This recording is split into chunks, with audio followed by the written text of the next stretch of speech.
Hey guys, what is up? Welcome to the August YouTube live show for Tidal Gardens. Yeah, so I am cutting it really close, like down to the minute, because I was just on the phone with American Express about some changes to my travel to the UK that I've got coming up at the end of October. Yeah, it was very bizarre. Basically, they said one of my flights, the itinerary changed, and I was going to get stuck in New York for a day. And I'm like, well, I don't want that. So I was like, you know what? I've got like about, an hour, hour and a half to kill before this show. I'll just go ahead and give Amex a call. And needless to say, it was a little complicated, and they had to eventually call Delta and get all that stuff sorted, but we are on time, so that's great. Hopefully, you guys are enjoying your weekend. I am enjoying the fact that it's not 90 something degrees outside. Like, the temperatures here in Ohio have been absolutely brutal this entire summer, and any respite from that I will take. Because when it's like 90 plus for weeks on end, the greenhouse and the greenhouse corals especially don't like things. So anyway, we're here a little bit early. Let me know if the audio and video looks and sounds good. I always like to start a little bit sooner just so that we can iron out any technical gremlins that might pop up. Also, like I've got a 30-second delay, so there's that. So once you guys start throwing some audio and video up, down, it takes a sec. Hopefully there's no weird echoing or background nonsense. Occasionally I forget to mute the mic that's on the camera, but I think I got it this time. But yep. Just got Amex right before the stream.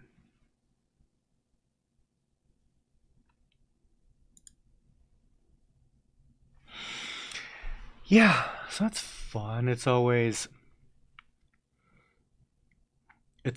a thing lately with travel. I don't know if it's just the fact that it's happened almost to every flight that I've taken recently or what, but I've just noticed that there's a lot more like cancellations and delays and other nonsense, especially when I go to Texas. Like the last two times that I flew to Dallas, one time, this was like maybe 2 years ago, I flew to Dallas and we were in the air, which was fine, that's great. But there's like storms over DFW, Dallas Fort Worth. And so they rerouted us to Austin and they just sat us there for like about 3-4 hours. And I was in like the good seats and it was still pretty uncomfortable. There were three medical emergencies as a result of that delay. And like, yeah, they had to like pull up like ambulances and a fire truck even because one person had like a battery operated respirator that had enough charge for the flight plus 1 hour, but a 3 hour delay is now a problem. And so they had to like get a generator that was on a fire truck and then stuff like that. So I think that was about like a 5-6 hour delay when it was all said and done. And then the next time, this past year that I went to Dallas, luckily I wasn't in the air. But as soon as I got to the airport, sat down at my gate, uh, phone goes off, and it's like, "Oh yeah, your noon flight is now a 6 p.m. flight." And so that now I'm in a gray area because I don't live that close to the airport. It's like 45 minutes away. So do I leave the airport and go home? So it's 45 minutes back to my house, then 45 minutes back to the airport, So I'm like, I'm just gonna stick it out at the airport, hang out at the lounge. But that was a crummy delay, also. Like as soon as I sat down at my gate, it's like, okay, okay, great. And so now I've got this flight coming up at the end of October, and you know how like we have to change our itinerary. It's like usually off by like a minute. It's like, oh yeah, your flight's gonna leave like a minute later, or 5 minutes later, 5 minutes sooner. This one was, no, you're gonna spend the night in New York. And I'm like, I don't want to spend the night in New York. That's asking a lot. So they found another flight that would go to Atlanta, but they're like, that's a $400 upcharge. And I'm like, well, I don't love that. So American Express was like, let's see if we can get a waiver for that. And that's why I was on hold for like right until the deadline. Okay. Hillbilly Reefer says we're at 4K. Sounds good. Thank you. Thank you. That was a big old diatribe that I would have hated to repeat. So, real quick, let's say our thank yous. So, thank you to our corporate sponsor, Polyp Lab. Phil, we appreciate the support. Phil Gilbert from Polyp Lab. And obviously, we thank you guys on Patreon and the YouTube members. So, thank you, Elaine Martinassi, Alan Jackson, Ann Lewis, Brandy Camp, Chuck Admire, Clarence Johnson, Greg Zimmerman, Harkins Aquatics, Jordan Marty, Keith Singer, Lisa Clow, Lacry Fine Art, Lynn Holt, Miss Mandy, Puddle Aquatics, Reef Theory, Ryan Baker, Scott Williams, Skylar Korn, Sue Hemmons, Thomas Tarrant, and Tim Garner. And on the YouTube member side, we have a new member, 3SXP, Mark Baumgartner, William Heitz, Carlos Fernandez, Steven13, Mike Downey, Keith Holland, Terry Kuhn, Herb777, Justin Harden, and Ohio Ventures. Thank you, thank you. Also, let me ask, is this stream still alive?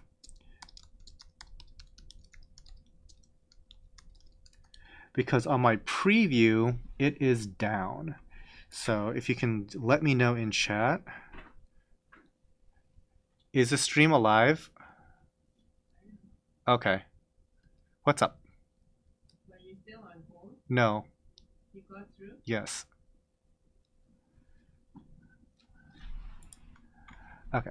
Let me see if I can refresh this page without bombing out my stream. Okay. Shadowman says yes.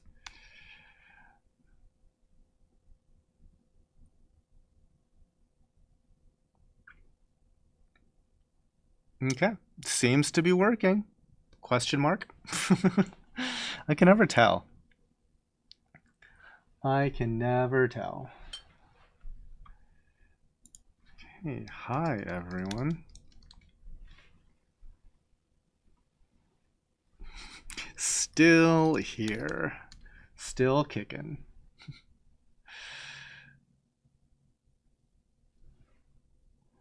All right. Yeah, my mom just hopped in for a second, and I was like, I don't know. She likes to like jump in and like interrupt the stream whenever possible. All right, we should be good in a minute here. We've got about 220 something corals to go through. Yeah, that should be fun. That should take us right around to, I don't know, 4 something Eastern.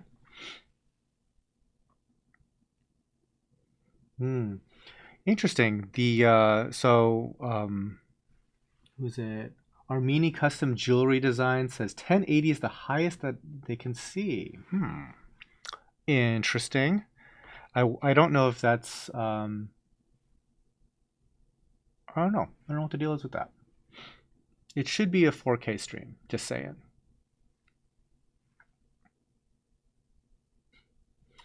So, Franklin West, the after hours content was amazing. I do want to do more of that, but when it is like so hot and awful, I just want to go straight home and not record anything. So that's partially on me, but that's also very much on the weather. Okay.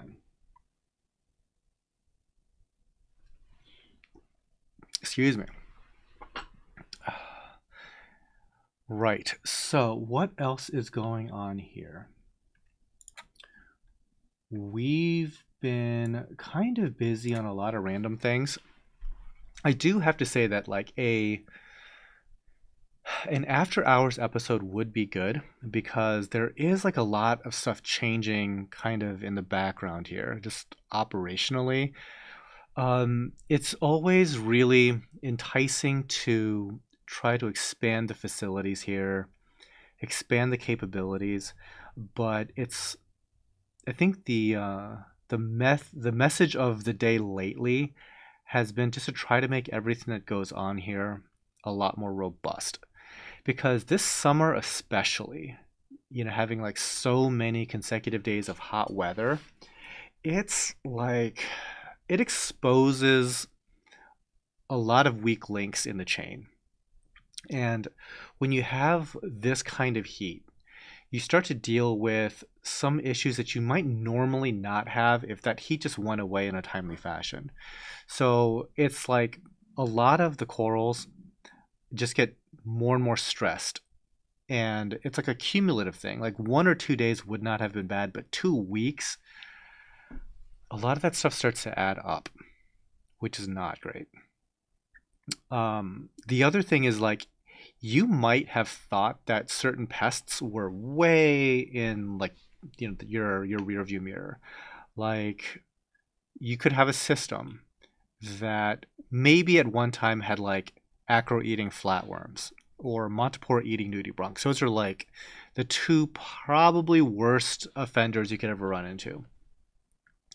And you went crazy. You culled a whole bunch of colonies. You dipped and dipped and dipped and dipped and dipped, and you got to a point where seemingly everything's good, and for months, and in some cases over a year, you haven't seen anything, like nothing wrong, but nothing nothing reactivates those old issues quite like hot. And all of a sudden, some ancient dormant egg from like the old days suddenly will start hatching. And that's like a super common thing to have happen in like large scale coral farms. Like you think you're done with something, you've reset entire systems over and over and over again. You've like ended entire lines of coral and had to reacquire them. And those went through like extensive quarantines, but one day you get enough warm days in a row and all those issues resurface. So I've been planning some bigger projects potentially to try to alleviate that. Because you might just say, well, all you need to do is cool down your tanks. At scale, it becomes extremely challenging. Um, Perhaps I shouldn't say it's extremely challenging. There's just no way to do it inexpensively. Um, it is a greenhouse. The air is already 90 something. So to try to bring temperatures down below 80, you're talking about like a 20 some potentially a 20-degree delta, and there's no air conditioning.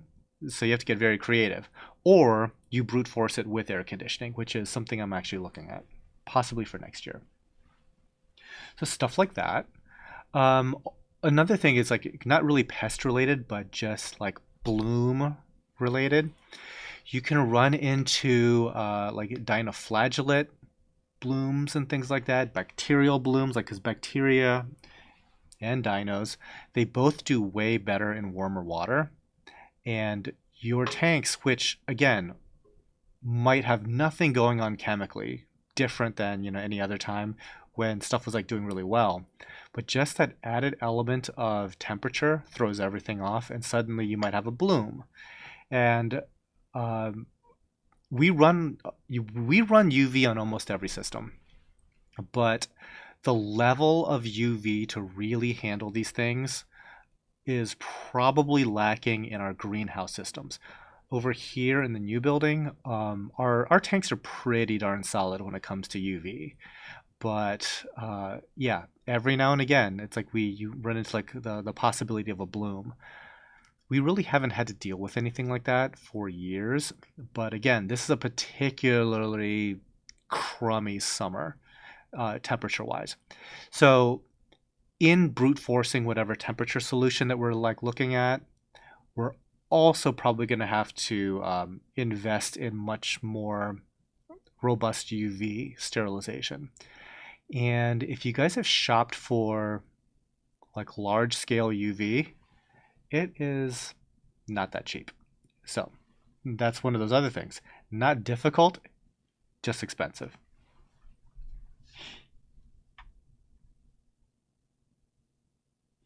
Okay. Going back to stream health. Looks like we do have some of the higher res at 60p available. Thank you.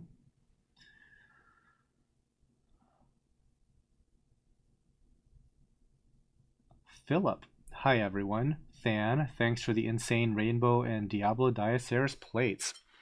Those are really, really hot corals right now. I think if somebody else would like a shot at something like that, I think there's a couple on this live stream as well, buried in there someplace. But they are crazy, crazy nice. There was some of my favorite stuff. I think that plate corals in general are kind of hot in the industry, and for a good reason. There's some really, really cool ones out there. Does heat increase cyano2? I think it does. I think heat increases a lot of problematic things. In a perfect world, I would keep my tanks at about 76 degrees Fahrenheit. And in the wintertime, no problem. We hit that mark perfectly. But in the summertime, again, when it's like mid 90s for an extended period of time outside, there's only so much you can do, like short of air conditioning a building that wasn't well designed to be air conditioned.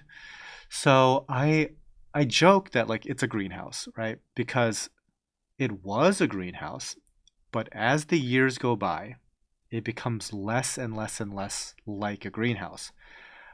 A couple years ago, I painted the entire structure white because our exhaust fan had failed and we were expecting 90-degree days. You cannot have a greenhouse and plus in 90 plus weather without a working exhaust fan, right?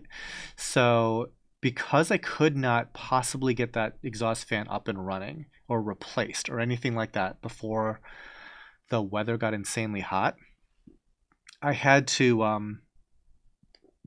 kind of get creative. And the creativity was I'm going to paint the entire building in a day. So yeah, I spent about, I don't know, $1,000 or something like that in paint supplies and got to work. And so that blocked out a lot of light. And had I known it was going to be that effective, I probably would have done it a long time ago because I think that it felt like it dropped the temperature by about 20 degrees. Like that's how effective it was. And then lo and behold, we got the fan working again. So all of that effort was kind of not necessary. But again, it was like remarkably effective. Fast forward to like this upcoming week, I'm having a roofing company come over to give me a quote on putting a metal roof and potentially metal siding on that building. Um, it is just it's an older building. It's 20 years old.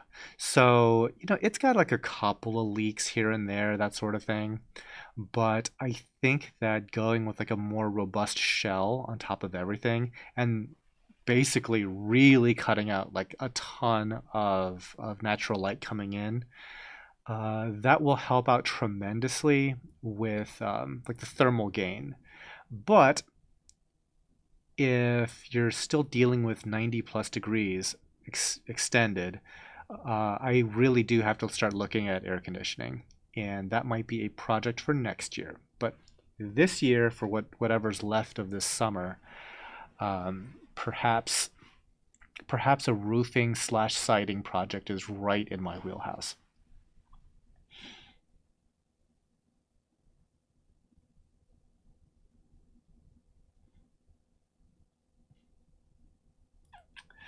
Okay.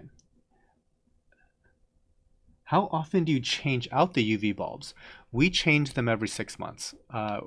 So there's a million things that we have to service here, and so we've gotten into the habit of labeling like crazy. So we label stuff like that the last time it was changed and the next time that it's scheduled to be changed. So every single UV in here has dates on it. So we do keep up on that. But if you're running UV 24/7, you really should stay up on that because typically those bulbs they do degrade. They do degrade fast, and once they degrade, it's there's no longer like a therapeutic level of UVC. Somebody had asked earlier. I don't know if I can see. Okay, there it is. Yeah, maybe ozone would help. Yes, I have heard that ozone does help. In this building, the new building, we have ozone on our three biggest systems.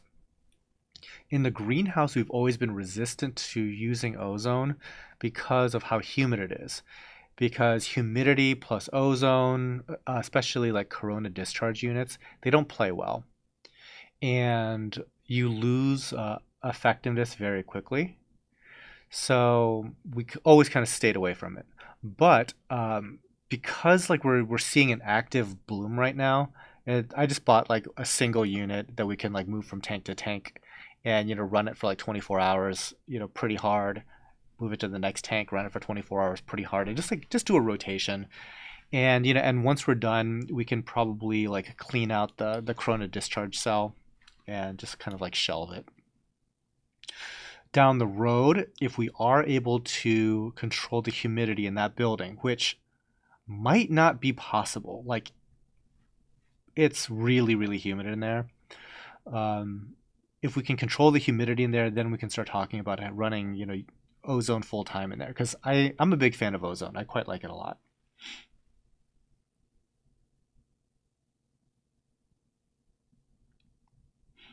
Rick also wanted to let you know that all the corals that we purchased from you for the Lakeland College tank are doing great and survived an 8-day power outage. Wow. Yeah, like up in the Cleveland area, a few weeks ago, there were some serious storms, and a lot of folks were without power for up to a week. Yeah. So I'm really glad that that tank did well. Daniel Jackson just got a 50-piece mystery pack. Amazing. Thank you guys so much. All of it is amazing. I am so glad that you're happy with it. That's low key one of like the best deals on the website. And it's always available, but I think that you're always kind of playing like the mystery box luck game. It's like what is in this box really? We tend to be very generous with what's in that box. Like we don't typically skimp, but I forget what it comes out to per coral, but it's it's a very good deal, especially with free shipping and everything.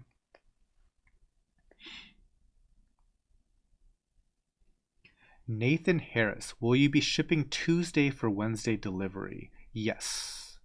Monday is a holiday, so yeah, the next shipping day would be Tuesday for Wednesday. Fish Fam Link, please hit the like button. Thank you.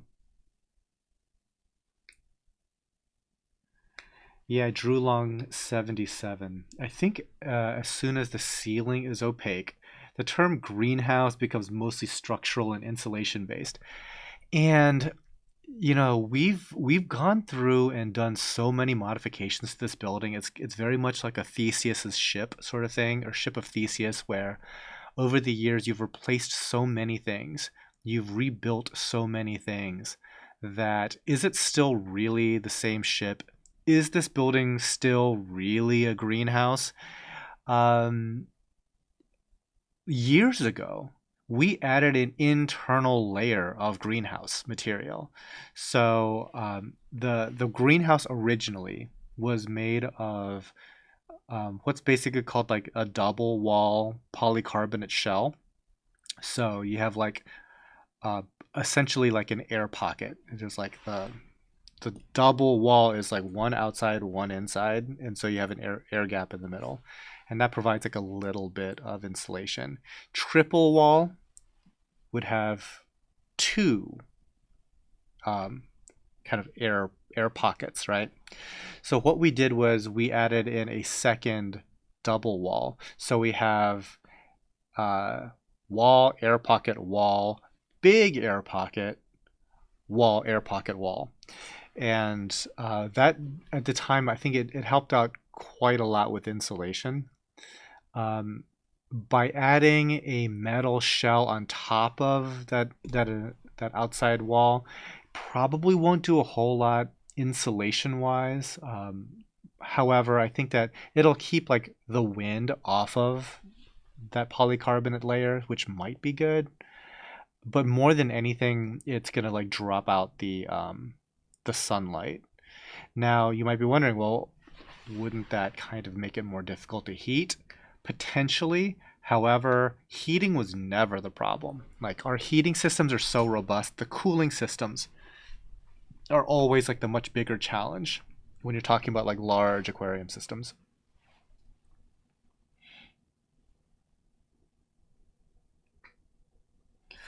Drew Long 77. When UV bulbs have gone longer before change, have you seen it manifest in the tank? Not typically because mm, no, not really. But it's one of those things that we just want to keep organized and up on because generally speaking, we don't have a lot of massive issues. And I say that generally because you don't have massive issues until you have massive issues. And that's when it's like, okay, we've gotten away from, or away with not having powerful enough UV installed on a particular system for X number of years. Today's the day where you really did need it. And so um, the UV systems, I mean, not really. If anything, I would say that the bigger problem was having it undersized to begin with. Because there's one system that we have here that has this ever so slight cloudiness to it. Kind of that little hint of like kombucha cloudiness. And it's 3,000 gallons and only has an 80-watt UV. Is that UV really doing a lot on that water volume? Perhaps not, because ideally, when you're designing a UV system, you kind of want one turnover per hour going through the unit. Okay, so that's like roughly 3,000 gallons per hour. However, it needs to go through slowly enough that you actually get um, like that therapeutic benefit, right? You need to have enough exposure to UV. So, in order for it to be actually effective, we have to like, dial it way down. Well, it's not enough. So it is killing a certain portion very well, but it's not having like the max throughput. So in about, I don't know, hopefully within a month, we will have an overkill UV system on that, and then we can relocate its current UV to the greenhouse where it can be better utilized. Deals in the works for that. It happens. It so happens that like UV is shockingly expensive.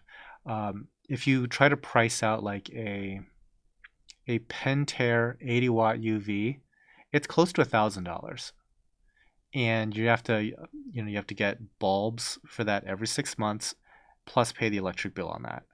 Like UV is a very, very, very pricey device right about now.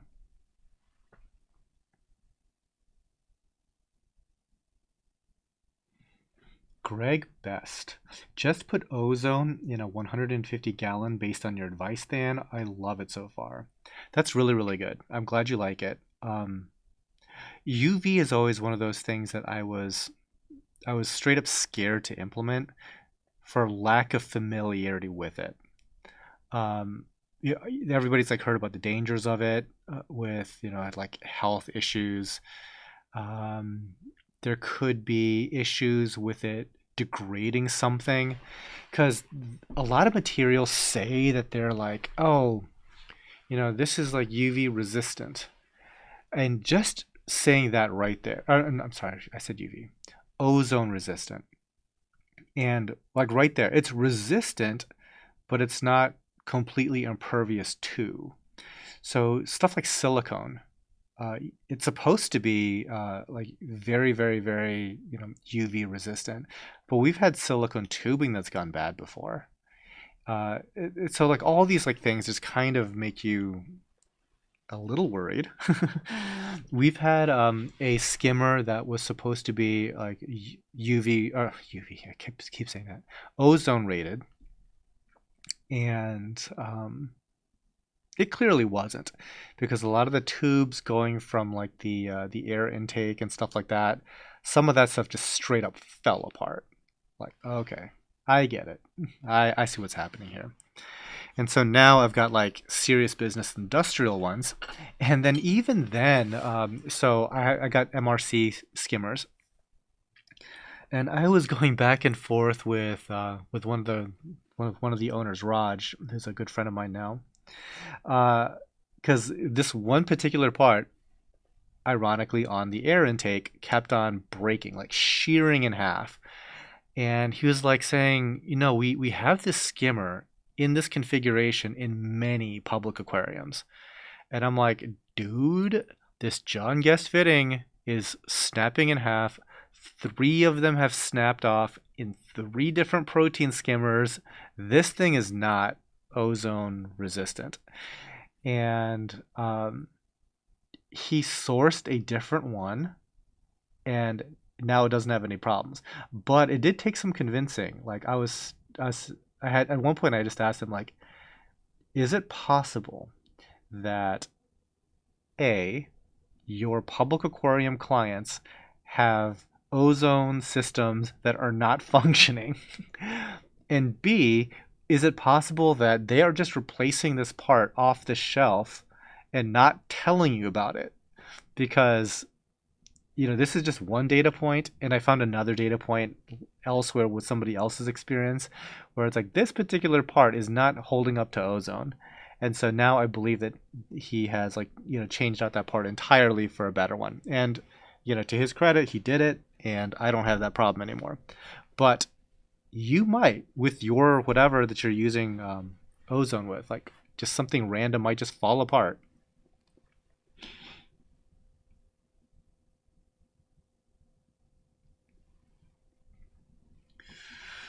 Philip is wondering, what are some of the more rare colored elegance corals, and do you ever acquire them to sell? We haven't purchased elegances in a little bit. Generally speaking, we like to just get small ones, like the smallest ones we can find, because that's kind of our sweet spot as far as like what we like to ship. Oftentimes you can find these gigantic ones, and I think we can sell them. We just don't want to pack them. As far as like the color though, there's a lot of very cool ones out there now. I've always been very partial to the ones with yellow tips on the tentacles. But there's some now that have like some reddish hues like by the mouth and things like that. I've seen a really cool one that had almost like a green and black look. But because we don't actively aquaculture elegances, these things just kind of like come and go, and so they only really live on for us in like the video footage that we take of them. But I haven't made a video about elegances in probably over 10 years. So we're probably just kind of like sitting on a lot of footage of that. Um, Occasionally, though, we do see something interesting that we'll bring in, and it'll be like a what you see is what you get coral because it'll be so unique. But yeah, not terribly often. It's not something that we're always on the lookout or hunt for, I guess.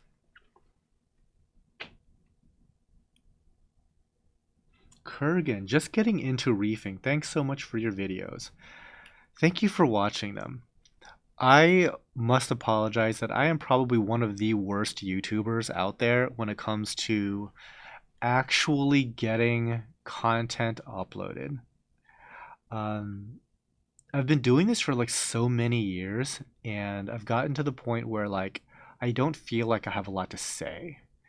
And so now I'm thinking, well, do I then go back and try to remake really old videos and try to make them better? Because for example, I was looking to redo like one of the chemistry videos, like phosphate. And just for fun, I was like, you know what? Let me watch the phosphate video that I did from I think maybe 7 or 8 years ago. And I'm watching this video, and I literally forgot half the content that was in that video. And it's me. It's my video. I wrote it, I shot it, edited it, created it, published it. That's me. And I'm like thinking, I don't think I can make a better one than the one I already have. So I even struggle with the concept of redoing old videos better. I was like, I think I might have been smarter 10 years ago. It's entirely possible that I'm just like dropping off. But anyway, that was kind of like a thing. Because it's like, oh, well, I could remake a lot of stuff, with like updated information and better video footage, and it's like maybe I can't. But there are a couple topics that I think that I could polish up. Mainly, I think I could polish up lighting better. I think I can polish up flow better. And one of our most successful videos ever is about Acropora. And I have a lot more perspectives on acros than ever before. So I think that that's another one that I can delve into and talk about. But I've got a couple of things stirring, and we've got a couple of sponsored videos that I still need to actually make some work product for. Um, so yeah, I should probably like bump those to the head of the line just because I've been procrastinating a little bit. Now the company has been very, very understanding, but that sort of thing.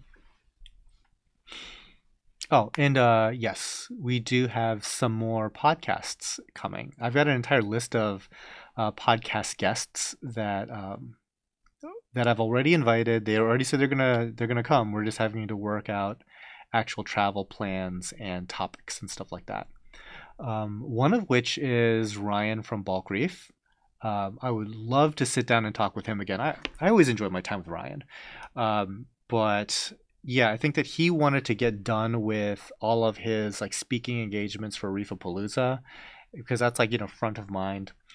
And like once he's done with that, then we can like, schedule something, get something on the calendar and work out what we're actually going to talk about here in the studio.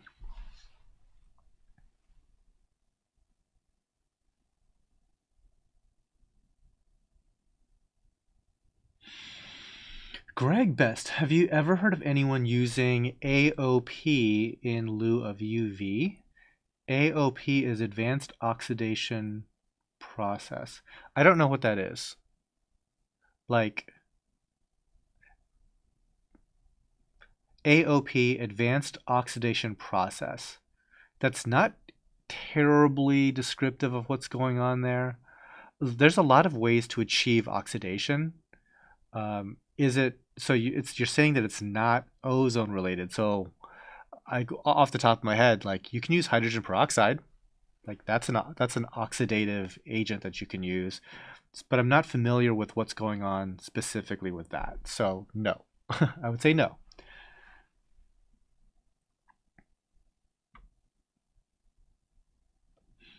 Drew, wow, double wall.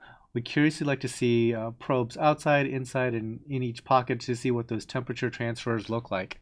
Yeah, I think that you can like get a general idea of like R value based on something. There's calculators and stuff, but a lot of that really comes down to like a black box with like no air gaps, and there's no thermal channeling between materials, which in a metal greenhouse, what is the thermal challenging channeling of a galvanized steel beam?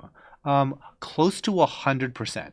So in like the coldest winter months, the steel frame of the greenhouse, it's frosted on the inside of the building because it just perfectly, transfers all that cold temperature right in. Um, so it'll never be perfect, but it's pretty darn good. Like it's pretty darn good to the point that I'm simply not worried about cold days here anymore. Not always the case. There were some stressful evenings back in the day.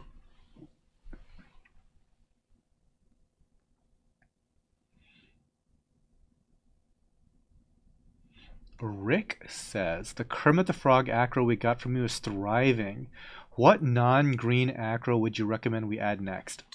So if you are looking for fast growing um, SPS, especially things like acros that are tough and hardy, you can look at stuff like the Miyagi Tort, the Sato Taguchi. That's another variety that's similar to that. We have that growing in spades. Another one to look out for is something like a Princess Peach. That's like a plating red almost. That's very cool. Right this second, I would say that our Acropora collection is growing like gangbusters. Once we kind of eliminated stuff that was bothering them, like that, just picking at them, and we fixed our heavy metal issue, like that right there, incredibly helpful. So like nothing is actively killing the coral, go figure. But the other big thing that we did change was we started to kind of like set a baseline of available trace elements, and that unlocked all kinds of explosive growth.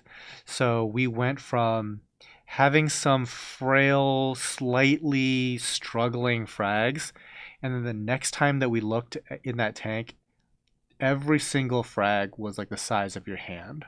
And we couldn't sell anything because it was like, okay, well, we can't package any of that and ship it. So, we had to go back through and actually start cutting them up and everything. But they were like insanely good looking. And recently, I looked, and there was like a couple of colonies that I would have sworn had some kind of pest on them because of how closed they look. But I've personally dipped it. My staff has dipped it, and this has been like months where this coral isn't dying, but it's not really doing anything. It has no polyp extension. Every time we dip it, nothing comes off of it. So we're like, okay, well, it's not pest related, and maybe like our dipping is like stressing it out, so it stays closed longer. But finally, like I looked just this past week, and that coral now even has polyp extension, and it's been closed for like 6 months. So a lot of really good stuff is happening. So if you guys are looking for acros and you wanted to like get, actually get good specimens, like super healthy, super robust specimens, now is the time for that here, because it is exploding downstairs.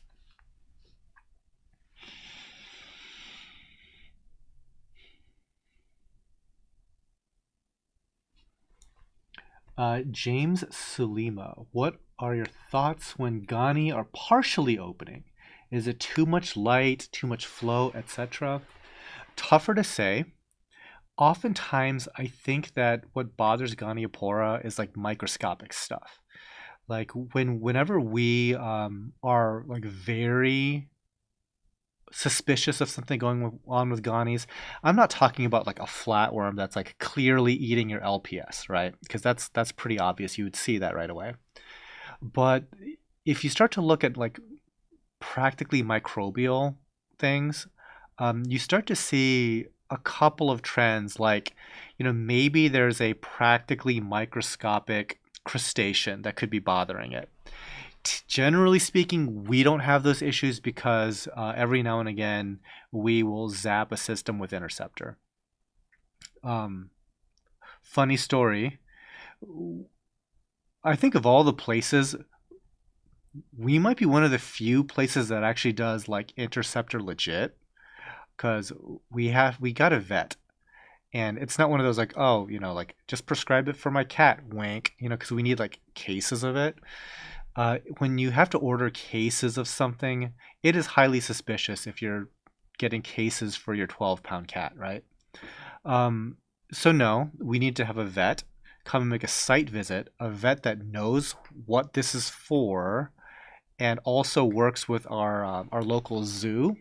Writing prescriptions for them, and also we're providing all kinds of documentation about exactly what it is we're doing. And so, like on the official paperwork, on the official prescription, this is what we are using Interceptor for. So it's like super above board. And for that, we get to pay 50% over market. Like, yeah, whatever the online price is, we're paying more. But it is, peace of mind. Anyway, we zap our tanks with Interceptor, and that's why we don't typically have bug issues. It's always possible that like bugs reemerge because there's like certain copepods and stuff like that I don't care if they live or die. After we zap everything with Interceptor, like 6 months later they'll come back.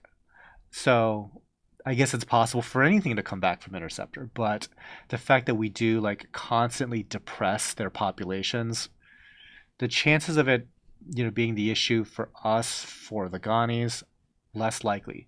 But there's other stuff that are not crustaceans, and I'm not really sure what the heck they are. They almost look like a cloud, a moving cloud. Bizarre. What are those things called? My memory is failing me. But you can't see it with your naked eye. And so when I see a colony of Ghani just like close and stay closed for a long time, my thought does not go to light or flow because it hasn't been an issue with light or flow in the past. I immediately think, okay, it might be something that I can't see. It is time for a long, delicious bath in reef primer. And 9 times out of 10, that it helps a lot. Reef primer is like a wonderful thing when you don't know what the heck is going on and you want something ultra gentle, because just in case there was really nothing wrong, you don't want to have like the dipping process itself kill the coral, because dipping is inherently stressful on coral. And I think that when people just do it very aggressively, just in case, you can kill a lot of coral that way. And especially coral that we just shipped to you perfectly healthy, and you dip it the moment that it gets there in something like really harsh. It's like now we have a DOA claim because frankly the customer killed it. There was nothing wrong. But that's the frustrating thing, right? Because the customer isn't theoretically doing anything wrong. Like, they're doing the responsible thing, in fact. You should dip your stuff. But it's just like the timing of it could not possibly be worse. Like, if when you're dipping stressed animals, you exponentially increase the likelihood of killing it. So that's also another reason why we always recommend like the potassium salt-based dips like Reef Primer, because everybody wants to dip. But if you're gonna dip and you don't have any quarantine or anything like that, where you have to like dip it, when it first comes in, at least try to do it with the stuff that is gentle. By the way, we sell Reef Primer, so if you wanted to like hop over to like the miscellaneous section or like the dry goods section, you can find some like little packets. Just get a couple, use that rather than most other dips that might be a little bit more harsh. Just saying. Unless you have like a known problem that you're directly trying to address. If you don't know, don't do the harsh stuff.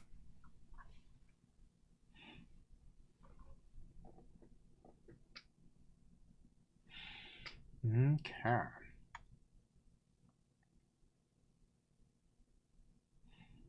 Well, Lead says video series, A Day in the Life of X.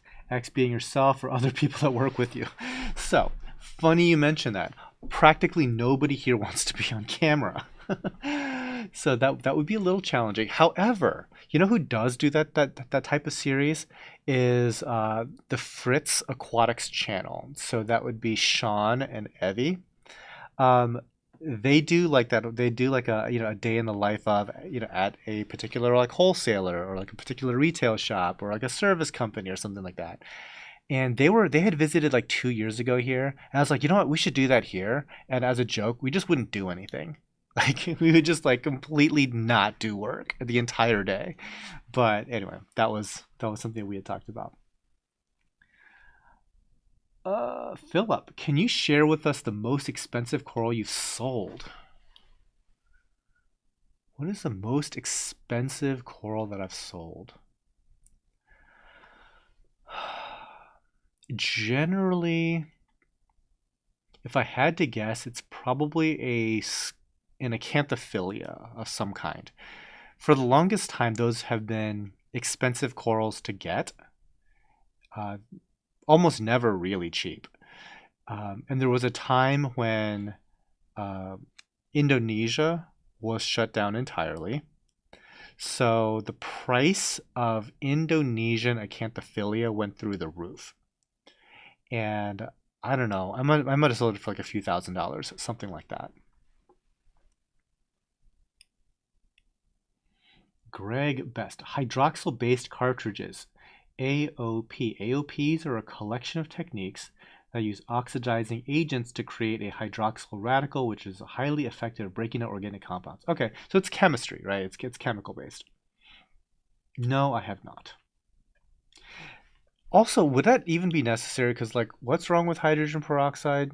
That's kind of like a known thing that people, do in salt water that creates oxidizing radicals pretty effectively without too much horrific downsides.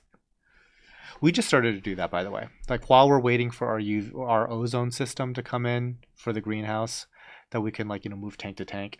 We are giving it a go to just put in a little bit of hydrogen peroxide just to polish up some of the goofiness that we're seeing out there.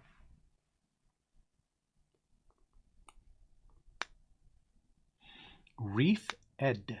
Hey Sam, my platycakes is growing quite well. I'm actually surprised with how much faster it's growing than my Candy Crush platy. Interesting, because the platycakes for a long time here was slow, but is now really starting to take off. And my thinking it's taking off is because um, we got over an issue that we were having with heavy metals. Like when we had that heavy metal issue, those guys turned straight up like brown gray. And I'm like, I really hope that these things recover and regain their aesthetics because that's a huge bummer if they don't. They did. And not only did they, but they started to take off in growth. And I attribute the growth portion to our use of trace elements. I think that helped out tremendously.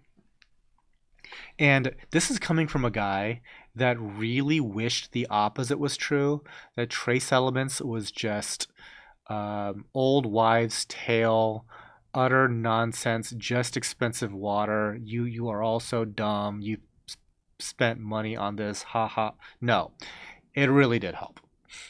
It really did help. The thing is, though, like when it comes to trace elements, oftentimes like our testing methods are a little murky, and it's also unclear which trace elements are actually needed for coral biology and which ones just happen to be consumed, but not necessarily something that you want. That is always a tricky thing because, like, technically, cyanide is used. And it's like, well, is it because cyanide is necessary or is it just cuz? Tough to say, right? And so when you're starting to talk about like specific trace elements and combinations of specific ones, it's like there's not a ton of a lot of peer-reviewed data on that, I don't think. Tricky, tricky. However, our shotgun approach to some degree has been rather effective, and we see it in things like the platygyra. Queen says, "Oh my goodness, the hydroid vanished from my tank. There was a dude here who said it will go away on its own. I wonder if the hermit crab and bumblebee snails ate them." I suppose it's possible. generally they don't just disappear by themselves. So hopefully it took care of it. Hillbilly Reefer, Than, my SPS are struggling. LPS are fine. ICP came back all good. Believe it's either low nutrients or bacteria. Would think low nutrients would affect LPS. GFO scares me to fight bacteria due to low nutrients. GFO specifically is for phosphate though, not really bacteria. And I don't like to use GFO like ever. Like because GFO I know also strips out other things, particularly certain trace elements, and you don't want to be bottoming out trace elements like that. So, couple of options if you really don't know what's going on. One way to play it safe is just to go like very aggressive on water changes. That's a possibility. You may even want to send in like a test of your RO water to see if there's anything like, it starts off goofy because sometimes like when people are like getting their water from like a local fish store or something like that, it'll be like the TDS is like high in their RO that they're buying, which is weird, right? It should be close to zero. Like single digits, who cares? But close to zero. But when you're getting like 100 TDS RO water from your local fish store, something's going on there. Or if you have your own RO system, like how long has it been since you like serviced that thing? Like you do have to like check those. They don't last forever. So sometimes it's good to check on that. Somebody had asked earlier, do we use UV sterilizers? Yes, on most of our systems, we are beefing that up more shortly. Kevin Smith, looking dapper than. Thank you. I don't get to dress up as often as I would like because A, I don't get out too much, and B, it's like 1,000,000 degrees, and it's been 1,000,000 degrees all summer, and I hate it. Looking forward to the fall, can you tell?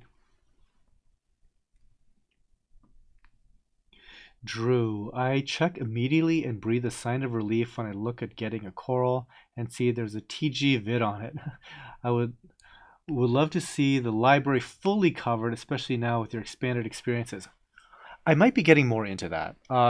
There are a few corals that we have not touched at all, and a lot of it just comes down to lacking good footage. For example, Galaxia. Like we sell Galaxia. The problem is we have like 2 or 3 varieties of it, and do people want to watch basically 3 corals for 10 to 20 minutes visually, right? So I don't know. I might just do like a shorter, like just hit the key talking points with that perhaps. I'm turning down my mic ever so slightly. I'm noticing that I'm like topping it out.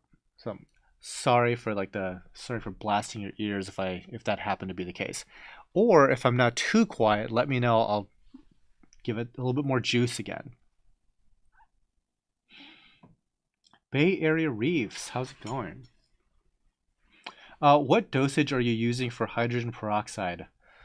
Okay, so I'm not going to do the math in my head real fast, but we are using basically 100 milliliters per 1,000 gallons per day, and we try to spread it out as best we can. And hopefully, so I think it's helping because some combination of a little bit of UV that we added in there, and I'm talking like little, like shouldn't be that effective, little. So the addition of UV and the addition of hydrogen peroxide seems to be helping that tea color that we're seeing. Could take a little bit for it to like, fully take effect. So we've only been doing the hydrogen peroxide for a few days. We'll probably be doing it for a good while longer, as long as like corals aren't, stripping and dying.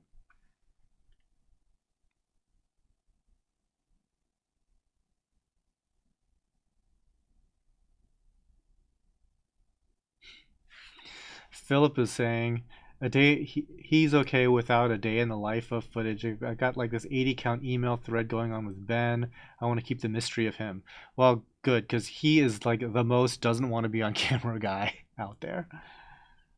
Do you have any amazeballs gonnies? Right now we're down to two specimens, so it's going to be a good long time before we have any of that for sale. It's slower growing, and they don't cut as well. So sometimes when you cut, not every cutting survives.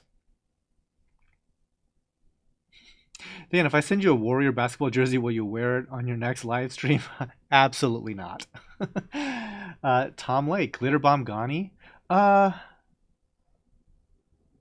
I don't know if we have one on this live stream. However, I thought that we had a couple on the website, period.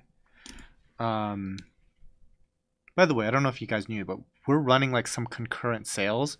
So I believe we have Glitter Bomb unless somebody already snatched it up. And it is likely discounted, possibly. There are Glitter Bomb Ghanies at a discount available in the LPS section. So gobble those up while you can. How many are there? There are 2 available. And I think they're like, what, 15% off?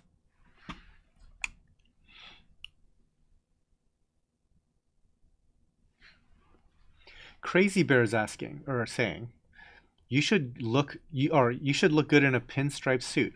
I agree. This suit here, I don't know if you can tell, but it actually does have striping. Uh, Pinstripe, I've considered it. The only reason why I don't like go crazy for pinstripe is that it is ever so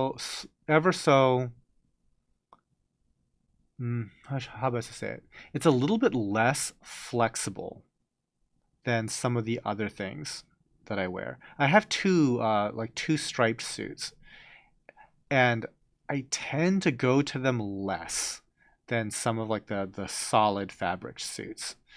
The other thing is like I've gotten now into some like really expensive suits, and I want to like give them every opportunity to actually be worn, and therefore like that's why I'm like going towards like more flexible, so that because like when you start to get into like some crazy choices material wise, it's like there's only like so many times you can ever wear that sort of thing. Like it's too like loud, it's too memorable. Not saying that pinstripes are crazy, but they're crazier than like a flat fabric. So yeah, I actually got my first proper tuxedo, and I was like, I have literally nothing to wear this to right now. There's nothing on my calendar that requires black tie, and I would love nothing more than to wear this tuxedo because it is ridiculously nice. Um, Sorry for the tangent, but it's made of mohair. It's 80% mohair, 20% wool. And this is the first time that I've ever really messed with very high-end mohair. So the fabric is from a house called Dorme, which like makes like the cat's meow of like tuxedo suiting fabric specifically. They make a line called Dorme Tonic in mohair. Anyway, mohair is crazy because you can literally like take the entire tuxedo and aggressively bunch it up as hard as you can, okay? And when you let it go, the entire thing flops open, fully structured, without a single wrinkle. Like you cannot wrinkle mohair. It has like this perfect drape. So literally every time you sit down, you're doing stuff, folding or whatever.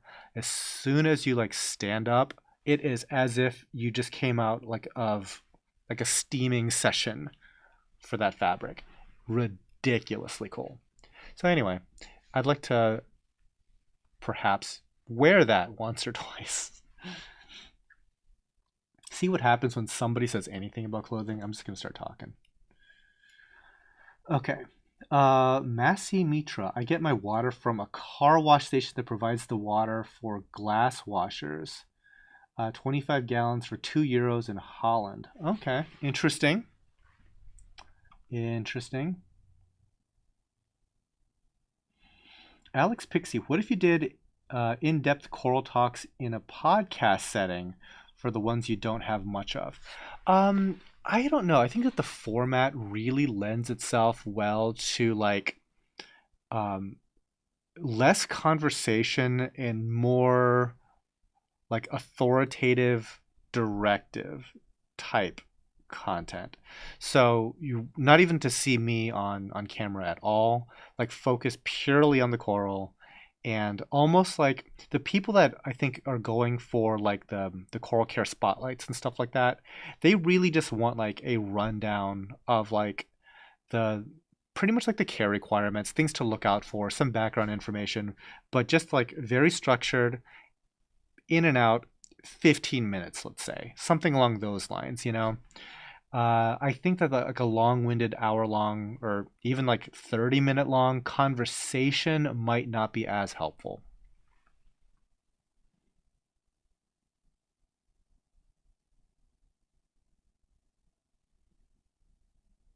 Bay Area. I'm thinking about buying a new reef tank. Okay. What are your thoughts on the water box reef tank, or do you have any suggestions on what best brand I would go with? Um,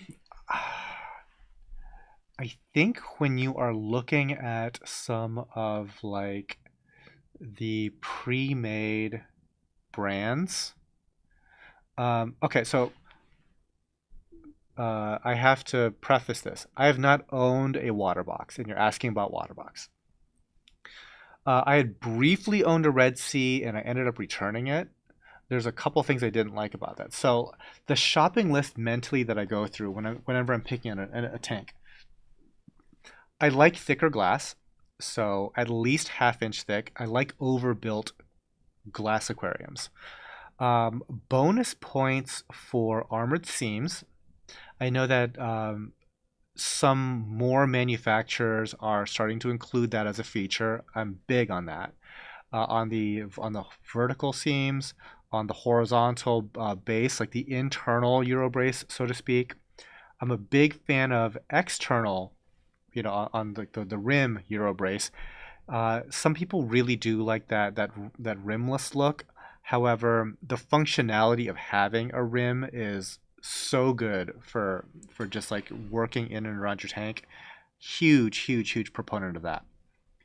I think a lot of where high-end aquariums fail, not like structurally fail, but like design-wise fail, is skimping on the overflow box. Like, I think that a lot of the overflow boxes, some of them come as like these little kits and things like that. I want I want big overflow boxes.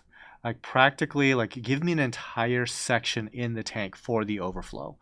So I want to be able to stick my entire arm into it. There's a lot of stuff that goes on in overflow boxes that you really want to be able to clean out thoroughly. I want good access to the plumbing.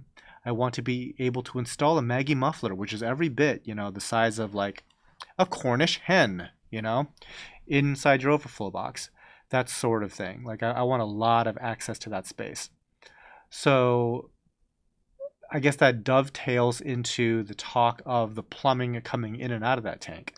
I've seen some goofy, wimpy proprietary plumbing coming out of many a tank manufacturer. Miss me with that. Like once you've kind of gone to like a Spears or a Hayward, that quality of bulkhead, seeing some of the stuff that passes for aquarium plumbing is like a horrific joke. So that's the other thing. I want the plumbing on it to be able to accept, especially on the drain side, inch and a half, Hayward or Spears. So that's my laundry list. As far as brands go, the only I guess like non-custom brand that I've messed with is Planet Aquariums, and they're okay. They suffer from like the overflow issue. Um, I don't know if they have vertical seams or not. I didn't pay that close attention. Otherwise, they're pretty good. Everything else here is pretty much custom. Yeah. shopping list, right? Wish list of features. That's an old school quality tux. Yeah. No, I did my research when it came to like that type of thing because, it's one of those. The thing I love about like tuxes and black tie, okay, it's like it reminds me of French cooking, like French classical cuisine, in that, if you go to like the most famous like French cooking school, like Cordon Bleu or whatever, right? It's literally here's a carrot, an onion, and a potato.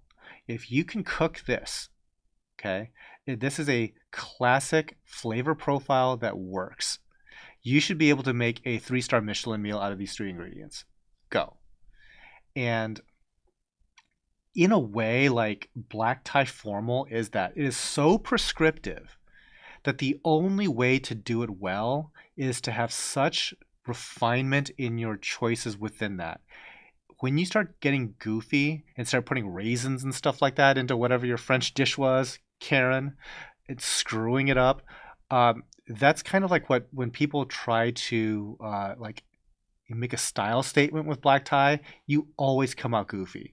But when you like go real hard into like the details and start to nail that stuff down, it looks absolutely incredible. And you stand out like you're in 4K out of a crowd of like pixelated people when you do black tie right. It's so cool. Okay. Drew, great point about trace. Just we may not need some as much biologically. However, those massively help the absorption of the ones we do need. Yeah, because the interaction of it, like for example, like one might open up another biological or chemical process, and that starts to like increase the consumption of something else, things like that. So it's very tough to unwind all of that without a ton of research. And then straight up, there ain't going to be a ton of research in corals. Like this ain't that kind of party. It's very expensive.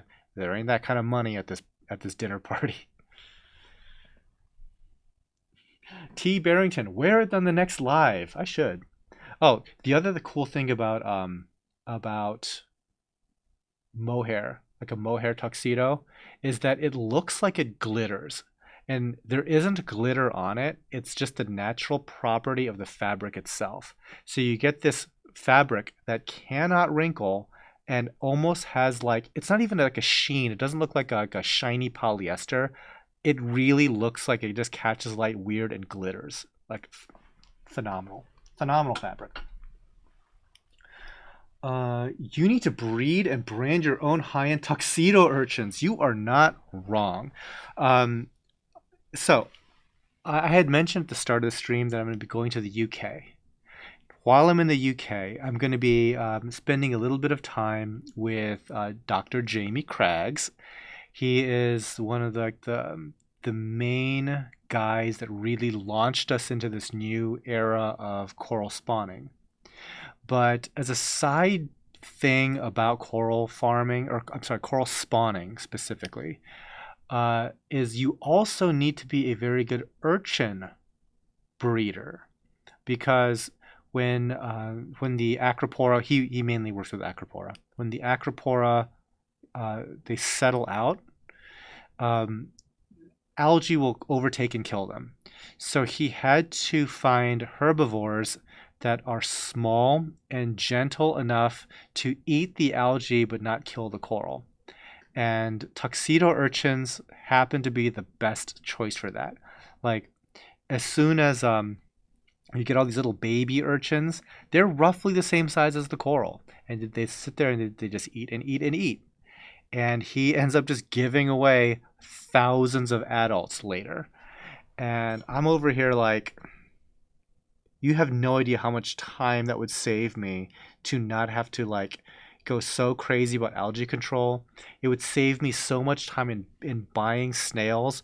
And every time that like you buy snails wholesale, a whole bunch die like right away. Like they are one of the not the best shippers in the world. So they die. They always come with planaria. Now, do I worry about planaria? No. And my systems are actually good at controlling planaria. Like you would never come into my place and be like, oh, he's got a planaria problem. We don't. But every single time that we bring in snails from the wild, they have planaria. And so we have like this baseline layer of planaria around all the time. It's annoying. If we stop ordering snails, the planaria issue kind of goes away because we have like a lot of predation. But we do kind of need the snails to help clean up. And then, they're a profit center. People like to buy snails for their tank, that sort of thing. But boy, would I love to breed my own urchins, have them Brillo pad my place clean here, and once they get to a good size, I can sell them to you guys. It's like the perfect thing.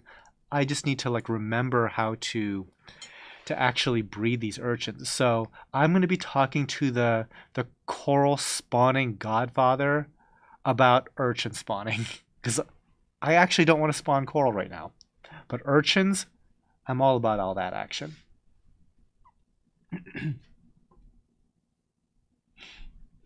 And you know what? It's branding too, right? Tuxedo urchins. It's perfect. It's meant to be. Fish Ventura, love my planet aquarium, ordered with big plumbing. There you go. Reef Ed, some of the manufacturers are choosing very strange things to skimp on. People would pay that extra dollar. Yeah, I mean, I can kind of get it when it comes to like bulkheads because like a good bulkhead's like $35 retail. I mean, I get it. And by the way, wholesale, it's gonna sound a lot like $35 also. Like we have a commercial plumbing account with one of like the bigger online sellers of plumbing. You if you have like a project that you want to do like in like a decent quality plumbing like Schedule 80, Spears, Hayward, that type of thing, thousands of dollars, thousands. So I get it, but at the same time, I'm like, what's the worst thing that could happen? This thing can just like flood your living room and could ruin your marriage. What could go wrong? Burn your house down? That's never happened recently. Okay.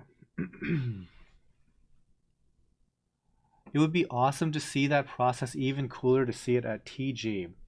Assuming we're still talking about urchins. Yes, all about it. The tuxedo urchin is right now my favorite invert.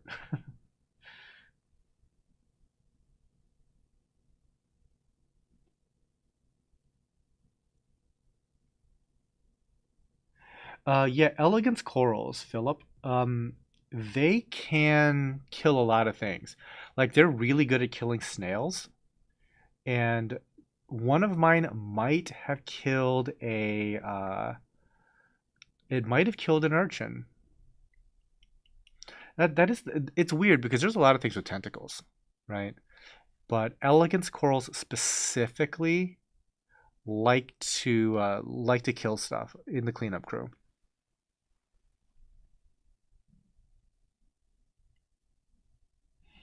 Starfish, why would a Zoa not be opening for 6 months but not melting away?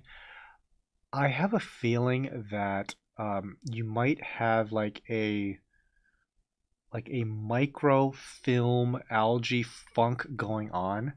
A lot of times, so uh, Zoas, if there's one thing that like I would say like more important than water chemistry, more important than light, more important, it is keeping them clean is challenging because just by their very shape, they like to accumulate stuff on them. And that stuff invites the growth of all kinds of stuff, right? Now, okay, I'm gonna like tackle this problem in two possible situations going on. One is uh, there's like something that could be as simple as like algae that's holding it down. Oftentimes they stay closed for algae reasons, and that is kind of an involved process to get cleaned up and clear. Um, but that could be, that could be a reason why it would stay closed like that. If you can deal with the algae that's harassing it and growing on it and making it kind of like form that film and stuff, they'll start opening. The other thing is it could be something actively eating zoanthids, because as much as we like to talk about palytoxin and how nasty zoas are chemical wise, lots of things like to eat zoas. A lot of things. So if there is something that is eating zoas, it could be my favorite Aquilonastria asterina starfish. It could be a tang, like random fish end up eating them. It could be a foxface. Could be hermit crabs keeping it closed. Could be on the bad end, it could be nudibranchs, it could be spiders, and they'll last like a long time before they completely collapse. So hopefully it's not a pest. Hopefully it is just algae. Either way, it's going to be a process to get those things cleaned up and open again. Fish Ventura, $19.99 for the super chat. Thank you so much, Fish. Lots of fan content this year. Thank you very much. I will even try to do better. Now that I think that I'm getting some of my other projects out of the way, there's a lot less big projects that I have to worry about. I really want to delve more into producing content. Like that's going to be like a bigger focus in my mind. So thank you very much for the $19.99. Believe me, that helps. This entire industry, especially on the coral selling end, has been crushingly slow, and I feel very fortunate that we have like the viewer base that we have the customer base that we have, and frankly, we have one of the most efficient operations you can possibly imagine here. There's a lot of people that are like in the coral selling world that don't have it as easy as we do, or has it as well as we do. So I am very appreciative. Trust.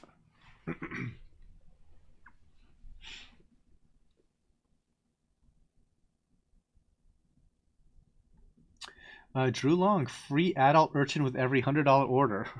Well, you know what? In many ways, people might be benefiting from all kinds of like cool cleanup crew from this place.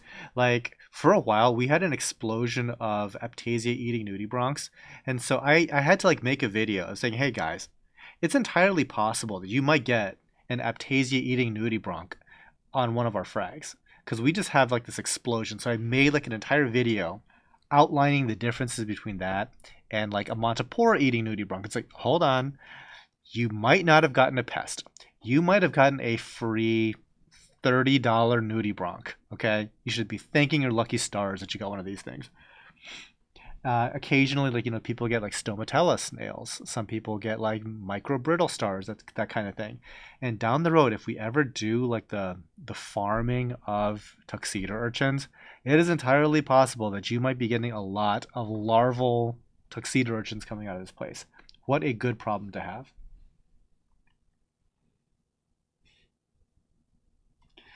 Tracy, tuxedo urchins are the church ladies of the tank, always wearing their fancy hats, i.e. zoas. We had a, it wasn't a tuxedo, it was a different type of urchin, but it carried around an entire colony, not like a frag, but like an 8-head colony of hammer coral around like the other day. It's hilarious.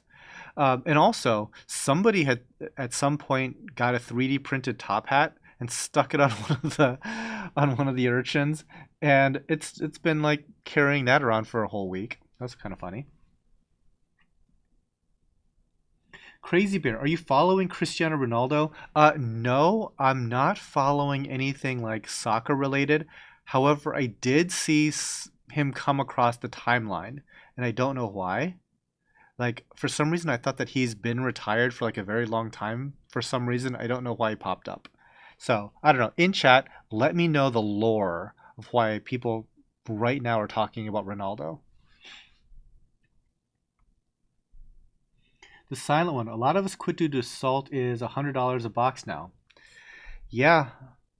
However, I gotta say though, there's a lot of people that because of that are taking it a lot more seriously to look into ways to minimize water changes. Now, I've always been a water change maximalist here, but there's a lot of people, at least at the hobbyist level, having success with like just maintaining trace elements and coming up with methodologies to keep nutrients low, like more aggressive, more effective protein skimming, that type of thing.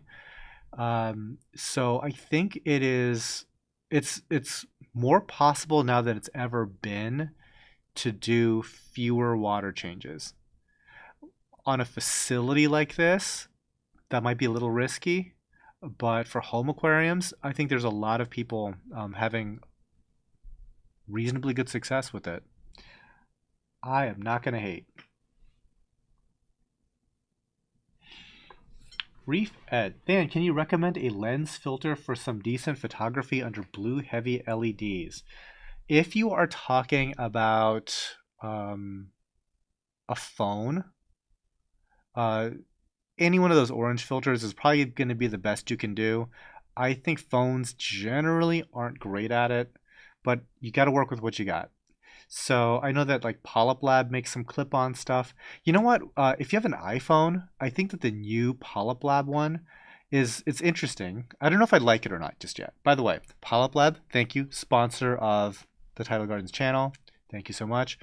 But it's like square because a lot of like the lens components on the newer cameras, they're square. Um,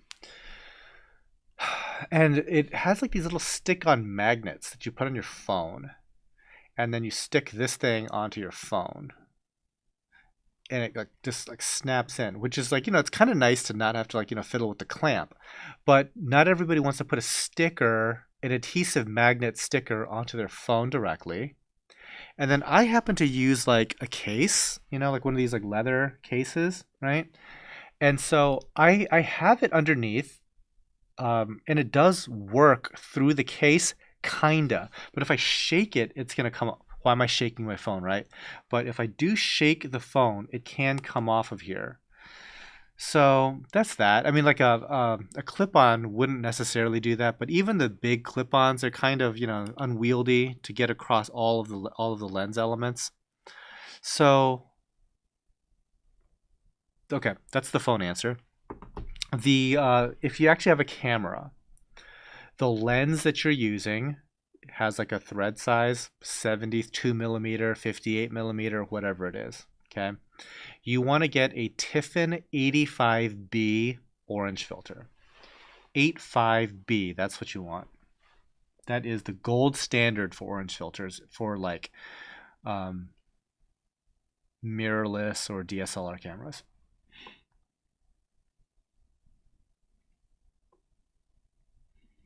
Philip got a free brittle star from you guys on a frag. Yeah, and they breed and spawn, and there's like a few different varieties that we have. Some of them are white, some of them are like brownish. They're cool.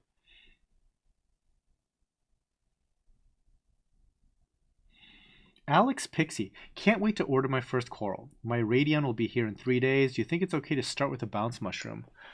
Um, I don't think that there's anything inherently different about a bounce mushroom as compared to most any other type of mushroom, really.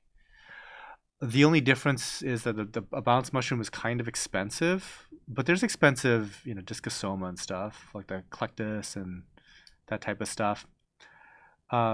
However, I have to say that we kind of struggle just a little bit with bounce mushrooms. There's certainly other people that do bounce mushrooms better than we do. And I think it's because our systems might be like heavily skewed towards more like SPS type stuff and LPS and less so for mushrooms. I'm not sure. Our tanks might be too clean, or we might be lower on a particular trace element. I know that there's some anecdotes about them doing better with like higher than natural seawater levels of I think, vanadium or molybdenum.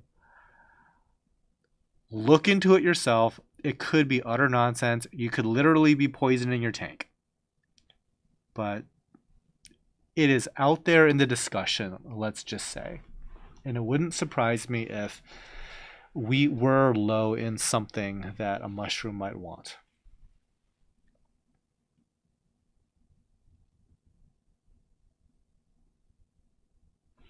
Drew, the PA Ohio experience. Lean in to look closely at urchin, realize he's not carrying a seashell. It's a stink bug shell. Lovely. That, I don't know how they get into your house, but they get into mine all the time. Like, that's not a particularly small bug, but they're always in my bathrooms. Like, always. They're just really good at getting in. Weird. Weird. Northern Ohio reef enthusiast, Nori. I missed part of the camera conversation, but Filmic Pro is a great app for filming your tank. Yeah, I think that you could do a little bit on the software end, but I'd like to get as much done in camera as possible. And if you have to use a filter, um, again, 85B is the orange filter color that you want. And there's a bunch of different companies that make like the clip-on things for your phone. Any of those will help. It's heavy-handed. I don't love the use of filters, but I mean, not everybody's got like $8,000 cinema cameras that do color better. So again, it goes back to like you gotta work with what you have. If all you have is a phone, get yourself a little lens kit from Polyp Lab or Orphic or whoever you like. It'll be pretty good. It'll be better than the alternative. Reefability app. Great show today, Than. Thanks for all the tips and for keeping the community engaged. Well, thank you for joining in. I know it's asking a lot because like these days there's like so many people online with their own shows, which frankly I think is like a good thing. But I always will appreciate my following. So it's very nice. What else is going on? So I actually, if you were here for the start of the show, I was like having to deal with some travel issues for an upcoming trip. But my past trip that I just attended was at Reef Stock in Chattanooga, Tennessee. Never been to Chattanooga before, and I can see the charm of a place like that. Reef Ed, real quick. I'll get to my Chattanooga story in just a second. Reef Ed, $10 super chat. Thank you so much. Celebrate their first super chat on live stream. How do I do this? Okay.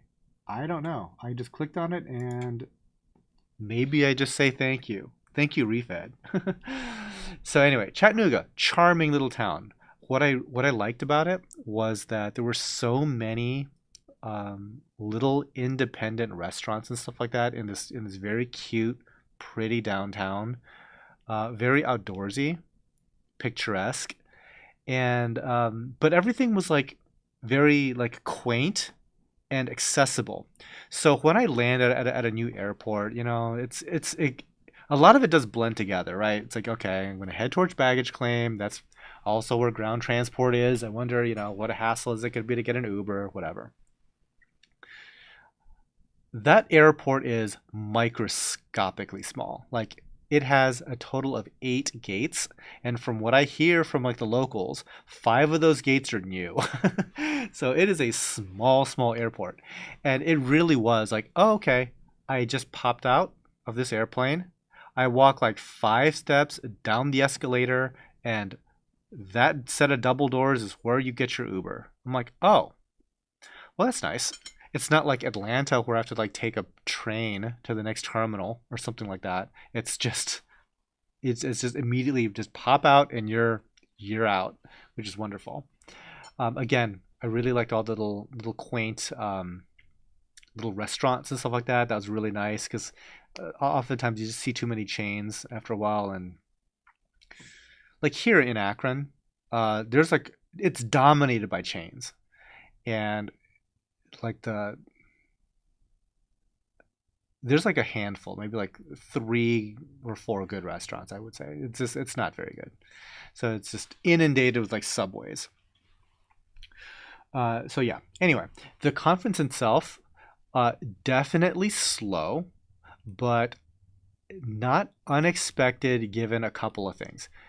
The fact that it is the first of its of show of its kind at a new location, those typically are always going to be slower than ones like in the future.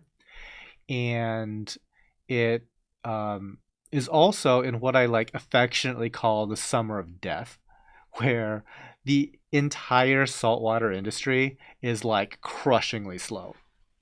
So if you go to like a show that has like freshwater, saltwater, and reptile, there's gonna be like a decent sized crowd there. Like if you go to an Aquashella, it's gonna be a decent sized crowd. That crowd, as far as the saltwater exposure, is going to be really thin.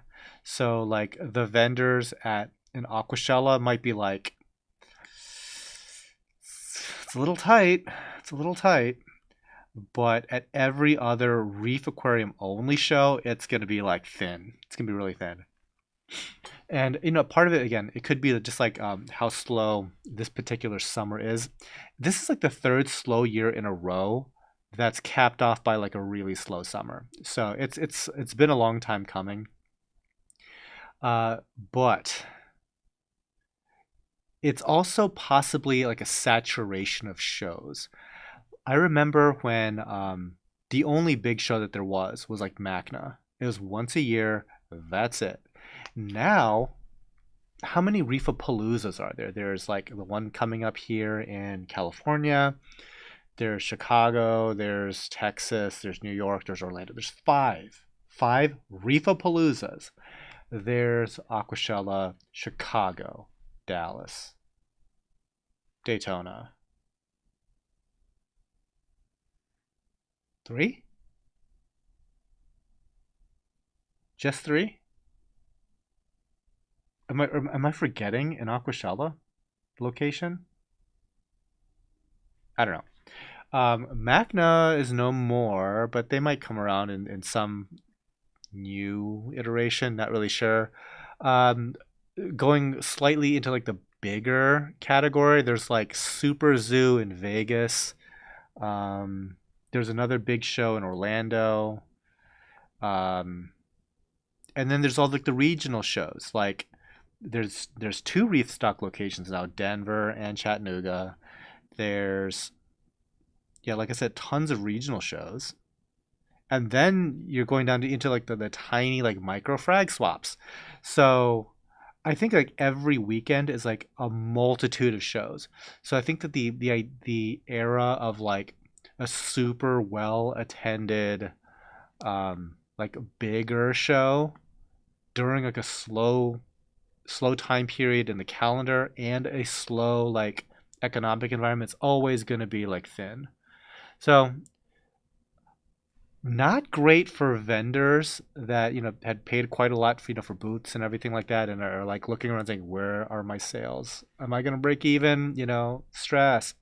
For somebody like me that's really just going there for like business to business connections and whatnot, highly productive for me, because oftentimes in a busy show, I don't feel like I can communicate with the vendors and companies at their booth. Um, because like they're talking to like the public, they're talking to like they're in other conversations. So I always have to hit them up like after the fact, at dinners and lunches separate.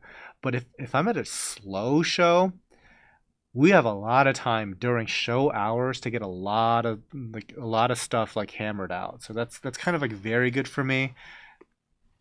Not so great for them otherwise. But I have a feeling that the entire industry is picking back up a little bit, because I think that the slow the slowness of it all is pretty much isolated to literally just like people like me that are like primary coral sellers. I hear that fish is back up, and I hear that the dry goods people are back up. I think the only people that got like absolutely smashed, just crushed, were like inefficient coral sellers. Like if you really weren't on your game and you're like a coral only person, this might have been like parties over summer for you. Like it was really tough. Um, but yeah, there are signs that I think that people are like picking up the hobby again, which is kind of nice. I do have a funny story from reef stock though. Uh, so there was a an aquascaping competition. Okay, I always say no to these things. I've been invited for every single aquascaping competition for like the last 5 years at every trade show practically. I always say no to that stuff, but I got peer pressured into it. That's how it always starts. So it was like a couples competition, and okay, so guys, I'm completely single, right? So, but I get lumped in with Brandy a lot, and so I'm gonna be Brandy's partner. And the other two teams was Dwayne from Ward's Aquatics and Chelsea from Reef Builders. That's one team. Uh, and then there's Evie and Sean from Fritz slash Reef Builders. And okay, so those are the teams: Evie, Sean, Dwayne, Chelsea, and Brandy and myself. And I straight up told everybody, like, look, I'm gonna throw this competition so hard. It's like you guys should probably pick a different partner for Brandy because I guarantee we're gonna lose. You give her at least a shot to win, right? And they're like, no, no, no, we want your clout. You're in. I'm like, damn. So I'm in a three-piece suit, you guys, about to do like this, about to do this aquascaping competition, and I was also just thinking, you know what? I'm not even like touch these rocks. I'm just gonna pour a beer and just like point at stuff, right? But as soon as like the thing started, I'm like, fine, let's just at least open up the boxes, and we just like start aquascaping, and it was hilarious how competitive the other two teams were. Like Sean and Evie were like dead serious, especially Sean, like bouncing off the walls. He was going to like other booths and like stealing substrate and stuff like that to use in his aquascape because we didn't give us substrate. Um, and Dwayne and Chelsea, the other team, they literally do this professionally. They build aquascapes for money. So like their professional reputation is on the line. So they want to do a good job. And literally like Brandy and I are just like goofing off. I'm literally drinking a beer while doing this. Like and but when we were going through it, it's like, you know what? I actually like our aquascape. It was like really good. We collaborated really well, and we were under no time stress or anything. Like we were just like goofing off, like in like the interviews. Like I was taking credit for everything and doing like relatively little work. But we ended up winning this competition. Like the competition that I was going to intentionally throw, we ended up winning. So that was like a huge. I don't know. I laughed a lot. Let's see what else went on. Um, oh, okay. I'm gonna tell another story in a sec, but I'm gonna hit up these comments real quick. Uh, Tracy's asking, "Are you going to be to Reefapalooza, Los Angeles?" I am not. The only thing left on my travel calendar for this year, and this is like a last minute addition, was I'm going to the UK. Um, Philip is saying, speaking of high priced cameras, tanks, and corals, what do you think the average single or household income is of saltwater hobbyists? It can be very expensive. I cover the hobby with a per diem job.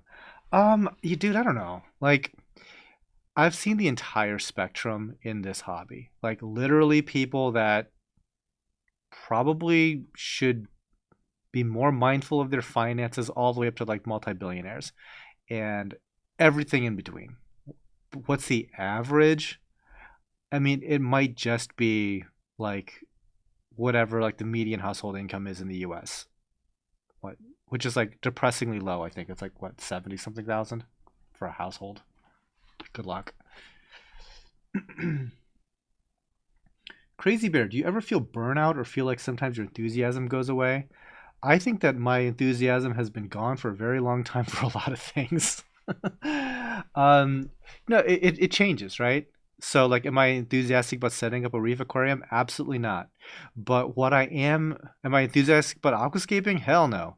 But what I am enthusiastic about is for a while, a long time, was like photography of corals or videography of corals. Again, not super enthusiastic about either of those, but I am a mega expert because I've been doing that for 20 something years, right? Um, then it becomes like, it's about system design. Like system design's cool, and to some degree, I still enjoy that. But right now, what I'm all about is I'm trying to build out more robust systems so that maintenance is easier and the systems themselves are more resistant to stress. So, stuff like better temperature control. Like, we control temperature the best we have ever done. And yet, we are hit with a summer that was unseasonably hot for an extended period of time. And now I'm like, okay, by next year, I want that to be completely solved. And so that it just takes like an infrastructure investment, some serious design work. Um, but yeah, it's like that's the sort of stuff that interests me. Is that related to aquariums? Kinda. There's a lot of aquariums involved, but it's just a different focus, I guess.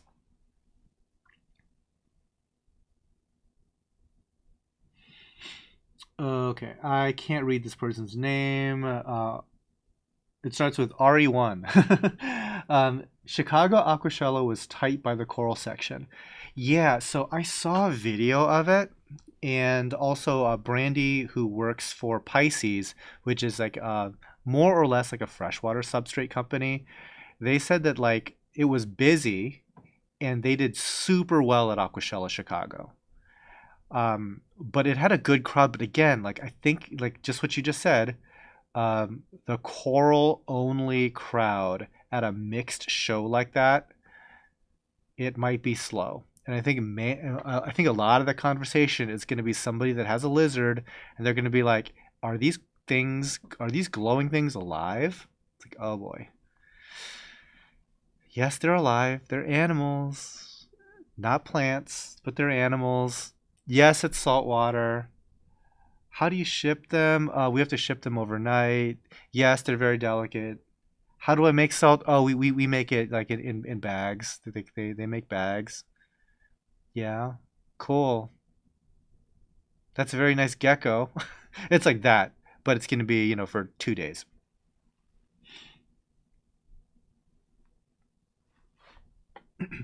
Okay, so other little story that came about from going to Reef Stock Chattanooga. When I got back, um, I woke up the next day like I got punched in the face. Like my jaw was almost like locked jaw. Like I would struggle to chew food, right? Luckily I had like, you know, like vegetable juices and stuff like that I could actually use as a meal. But it was like I literally felt like I got punched in the face. Um, that kind of reminded me of like a Fight Club story. If you guys hadn't ever seen Fight Club, you probably should. It's a good movie. But this person like falls asleep, and there's like an alter ego involved. Spoilers. I kind of had that experience in the past where like um, I would go to these restaurants, and the service staff at the restaurants were like overly friendly to me. They're like, "Oh, hi, welcome back," sort of thing, right? But it was like over the top. I'm like, and then it happened at multiple places. And I'm thinking, who do you think I am exactly? And okay, multiple servers at multiple restaurants thought I was some dude named like Miguel Ramos. Now, I get the joke that like, like all Asians look the same. I don't look like a Miguel Ramos, right? And it was like the most bizarre experience. I'm thinking, why does like four different restaurants think I'm this dude? And I'm asking around like, does anybody have like a picture of this dude that you think I am? And one of the girls, like one of the service staff, she was just like, just look in the mirror. I'm like, okay, interesting. So it's like I wonder like if I go to sleep, do I wake up as Miguel Ramos and go to the restaurants and flirt with waitresses? I don't know. So like coming back from reef stock, it's like and feeling like I got punched in the jaw. It's like, did I just like did I just go to sleep, wake up, and start an underground boxing ring? Because that's what it feels like right about now. Wouldn't be the first time I had an experience like that, I guess, right? Okay. Rolando Cardenas. Any tips to keeping Favia happy? Haven't had much luck with them. So Favia, okay. Really depends a little bit on what you think is a Favia. Because there's actually no Favias in the hobby anymore. They all got reclassified. So the only two species of Favia left are in the Caribbean, and that would be highly illegal to own. Everything else has been like moved into like other genera, like Favites, Goniastria, um, several others, Dipsastria, blah blah blah, right? So some of those are easier than others. The bigger polyped, slower growing stuff can be more challenging than the small polyped, fast growing stuff. Um, so what could be the problem with that? My mind immediately goes to something harassing it. The most likely things to harass brain corals like that would be a fish that's not really reef safe, like a dwarf angel or something, or it could be a crustacean of some sort, like hermit crabs that aren't exactly reef safe. Something like that would be top of mind. They don't typically have pest issues, but I mean, there's like a general large polyp stony flatworm that could be bothering something potentially. Um, so there's that. Outside of that, my worry would then be, is there some kind of like heavy metal poisoning? Because we've had that issue somewhat recently, so it's kind of in the front of mind. But like double check your pumps and magnets and stuff like that. Make sure that there's no rust. And this might be an interesting exercise for like people that have substrate and stuff like that. But get like a strong sealed magnet and run it through your substrate to see if there's anything that sticks to that, because that could be the source of poisoning. Outside of that, they typically do like pretty well with generally good water chemistry. You can be proactive and do like an additional water change just to see if that would help. But that's kind of like where my problem solving like workflow kind of goes to.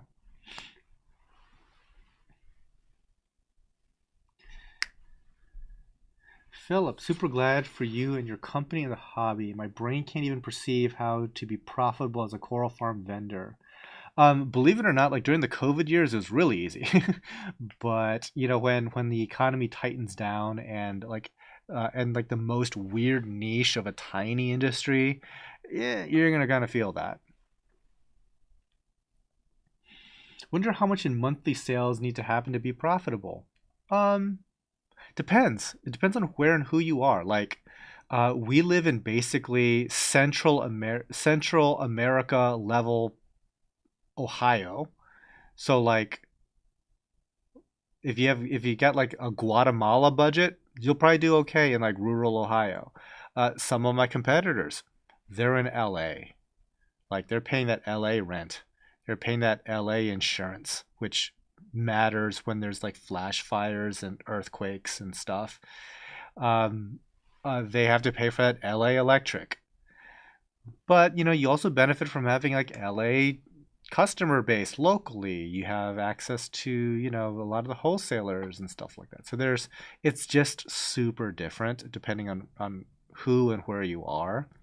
I kind of like, sleepy middle of nowhere Ohio. Um, but there's definitely, some advantages to be, closer to like a hot spot for the industry. New York, Florida, Texas.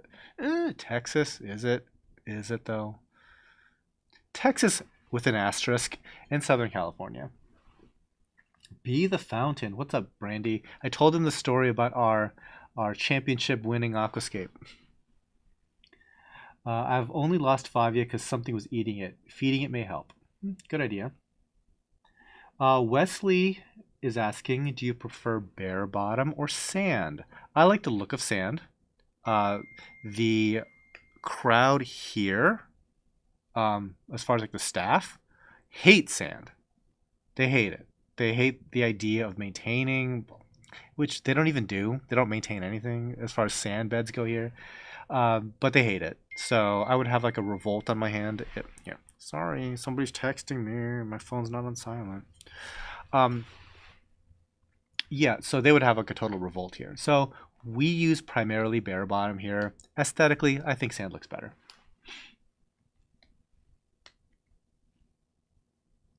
As a hobbyist, should I be doing broad range test kits on elements in the water every once in a while, or only when something looks off?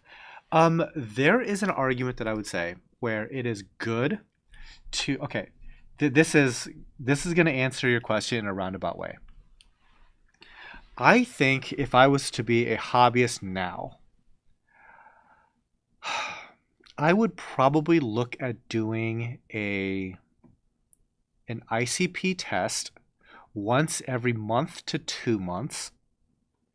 And you can do like more frequent testing of like calcium, alkalinity, magnesium, just so that you get like into like a comfortable cycle with that, and just to have like an idea of what that looks like to you, and to also compare with what you're seeing on your ICP, because like the ICP folks will do their own testing for calcium, alkalinity, magnesium sometimes, and you can kind of see like, is there an offset there?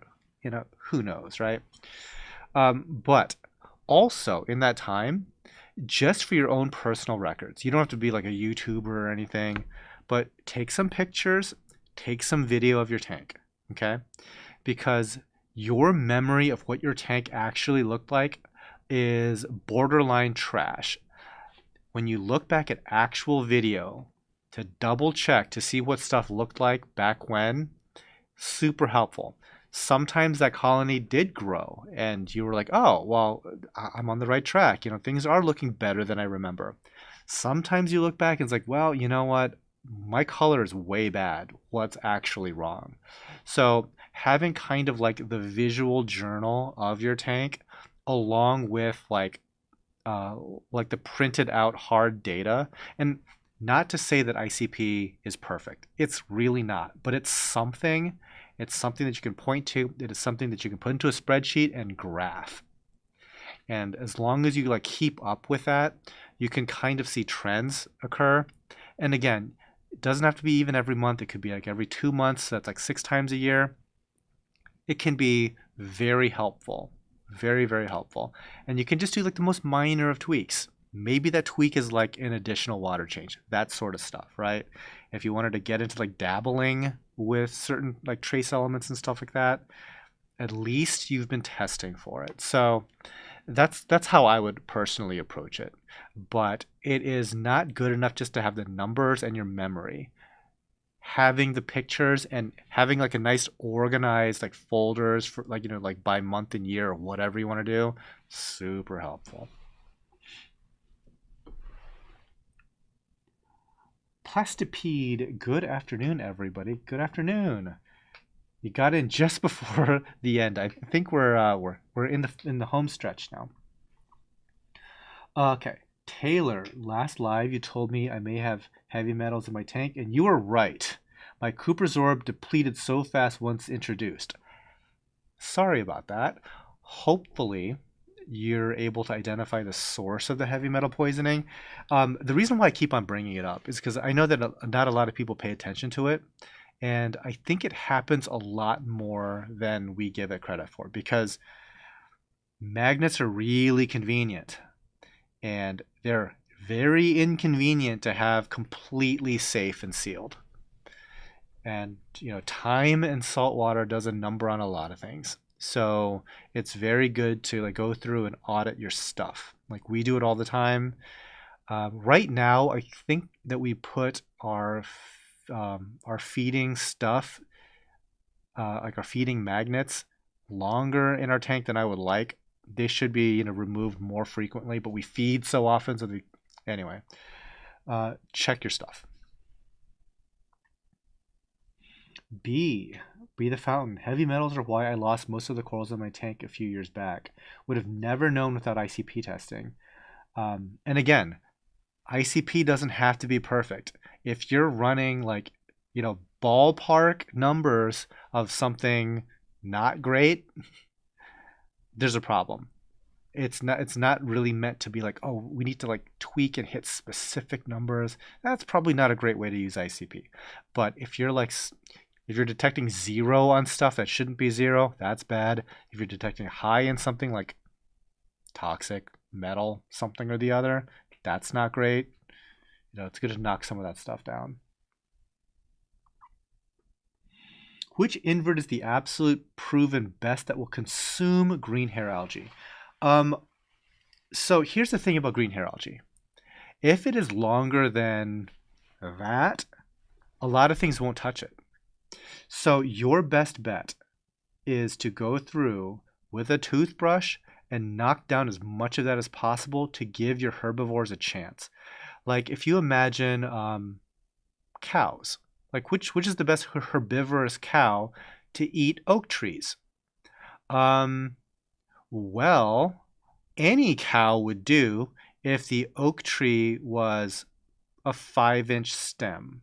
Once it's a 30-foot tree, no cow is going to do the job, right? So again, knock everything down, because once it gets big, nothing's going to really mess with it. But if you can but if it's like, just the thinnest amount of like a grassy layer, a lot of fish will start to like chew that down. It can be outcompeted by other algae easier, like coralline and stuff like that. So yeah, I wouldn't worry about the type of herbivore. A lot of things will work when it comes down to that.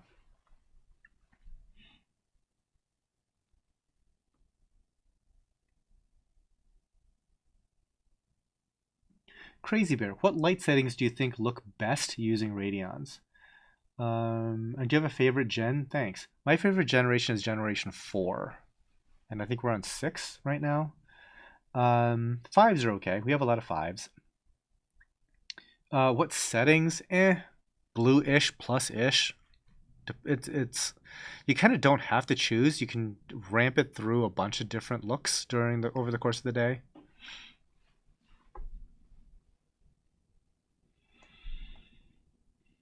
Philip, Fess, thinking of a master Scully down the road, only from TG. Money aside, are they as awesome in person as they look on the... Yeah, they absolutely... Yeah, that's what they look like. When it comes to like Scullies, and so they're Homophilia australis for the people out there that care about like correct nomenclature.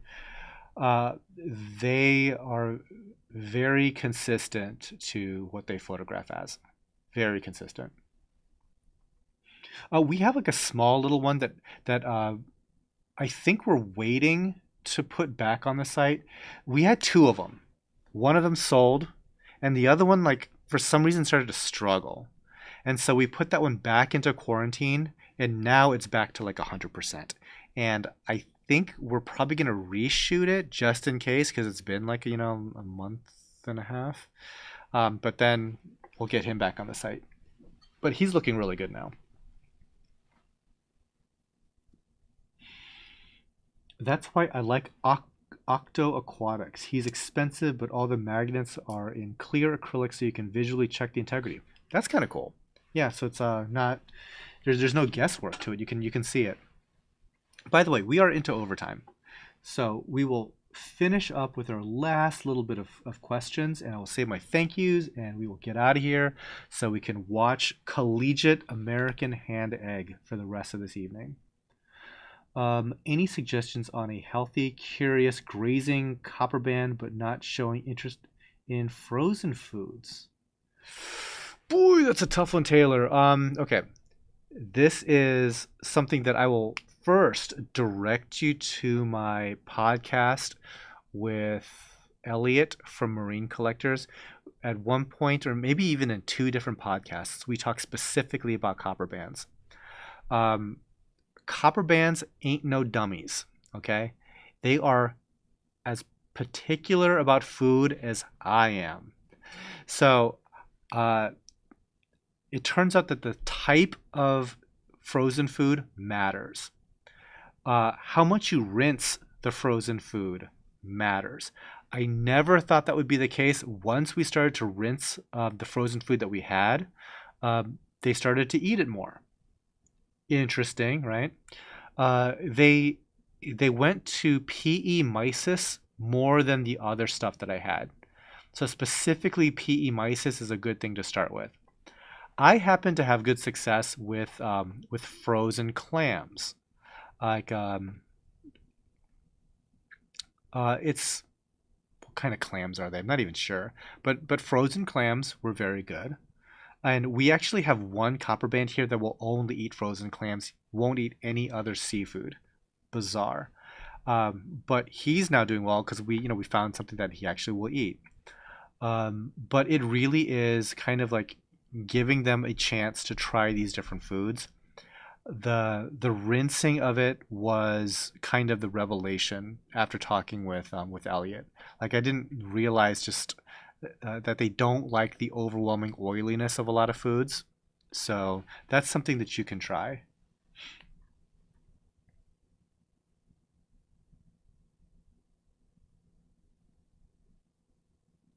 Okie dokie. We are good on questions. Let me say my thank yous real quick. Obviously, thank you to the big corporate sponsor that is Polyp Lab. Thank you, Phil. Real quick, thank you to the YouTube members. New member 3SXP, Mark Baumgartner, William Heights, Carlos Fernandez, Steven13, Mike Downey, Keith Holland, Terry Kuhn, Herb777, Justin Harden, and Ohio Ventures. And while we are on the topic of the folks that did super chats and stuff, and so we have Reef Ed, thank you for the $10, and Fish Ventura, thank you for the $19.99 super chat. Awesome. Like I said, Summer of Death, I appreciate the heck out of that. Patreon. Thank you, Elaine Martinassi, Alan Jackson, Ann Lewis, Brandy Camp, that's Be the Fountain, Chuck Admire, Clarence Johnson, Greg Zimmerman, Harkins Aquatics, Jordan Marty, Keith Singer, Lisa Clow, Lacry Fine Art, Lynn Holt, Miss Mandy, not Melissa Mandy, Miss Mandy, Puddle Aquatics, Reef Theory, Ryan Baker, Scott Williams, Skylar Korn, Sue Hemmons, Thomas Tarrant, and Tim Garner. If you guys had done some purchasing during this show, thank you so much. Monday, I believe, is a holiday for UPS, so most likely shipments will resume Tuesday, Wednesday, give or take. Manager Ben will get in touch with you about scheduling your order shipments.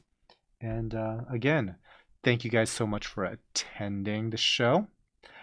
We will get back together in late October sometime, probably, maybe. I think it's like October, not even late October. I think it might be October. Hold on. There's a September show. Never mind. There's another month in between. September 21st. So I will see you all then. And I hope you guys enjoy the rest of your weekend. Take care. Bye-bye. And stream button.